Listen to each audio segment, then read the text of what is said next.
நான் உறவுகளை எப்படி இருக்கிறீங்க? இந்த பக்கம் ஜேஎஸ்கே சரவணா சமையலில் உங்களை வரவேற்கிறேன்.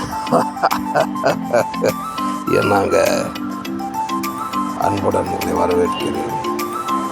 அதாவது பனி பால்கட்டி தொக்கு, இதில் பல வகையான ஐட்டங்கள் செய்யலாம். இன்றைக்கி தொக்கு செஞ்சுருக்கேன். இது காரணின்னு சொல்லுவாங்க வட இந்தியன்.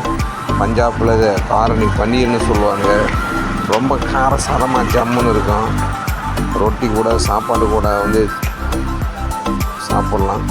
இருந்தாலும் ரொட்டி கூட தான் ரொம்ப நல்லாயிருக்கும். இப்போ பாருங்கள், இந்த வெங்காயம் பூண்டு இஞ்சியெல்லாம் போட்டுனா வதக்கி வெந்துக்கிட்டு இதுலேயே கேரட் இருக்குது, இதுலேயே முட்டைக்கோசும் இருக்குது. எல்லாம் ஒன்றா போட்டு அரைச்சி வண்ணியில் போய் எண்ணெய் ஊற்றி ஒரு 3 தேக்கரண்டி ஊற்றி வணங்கிட்டு இருக்கு. இப்போ நம்ம குடமிளகா கேரட்டு இதெல்லாம் நம்ம கட் பண்ணிட்டு போகிறோம்.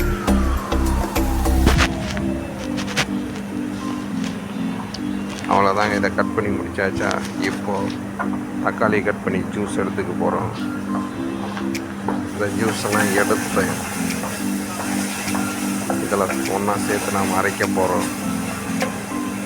எல்லாத்தையும் ஒன்றா அதில் போட்டு என்னென்ன செய்யணுமோ எல்லாத்தையும் அதில் போட்டு அரைச்சி சும்மா பண்ணி ஜாரில் கும்பல் வந்துடும். தோலை எடுத்துகிட்டு அரைச்சிங்கன்னா நல்லா சாஃப்டாக இருக்கும். தோலோடு போட்டிங்கன்னா கசப்புத்தன்மை வரும். இதெல்லாம் தான் சீக்ரெட்டு.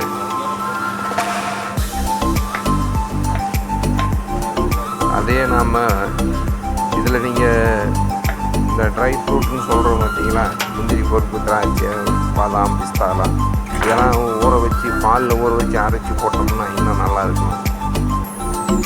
பட்டர் சிக்கன் மாதிரி நல்லா செம்மையாக இருக்கும். பாருங்கள், சும்மா அருமையாக வந்துருக்குது. அடுத்து நாம் அதை அரைச்சி ஊற்றுறதுல கடாயில் இப்போ பார்த்தீங்களா, இதில் ஊற்றுறோம். கலர் மாதிரி வந்துக்கிட்டே இருக்கும். இதில் தேவையான உப்பு கொஞ்சம் போட்டுக்குங்க. உப்பு போட்டதுக்கப்புறமா கொஞ்சம் நேரம் வேக விடுங்க. வேக விட்டு நல்லா கிளறிக்கிட்டே இருங்க.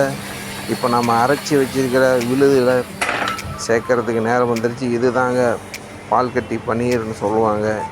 இதை நாம் கழுவுறதுக்குலாம் இது 300 கிராம், இது 100 ரூபாய் இதனுடைய விலை. இதை நாம் கழுவி சின்னதாக கட் பண்ணிக்க போகிறோம். பெருவிரல் சைஸுக்கு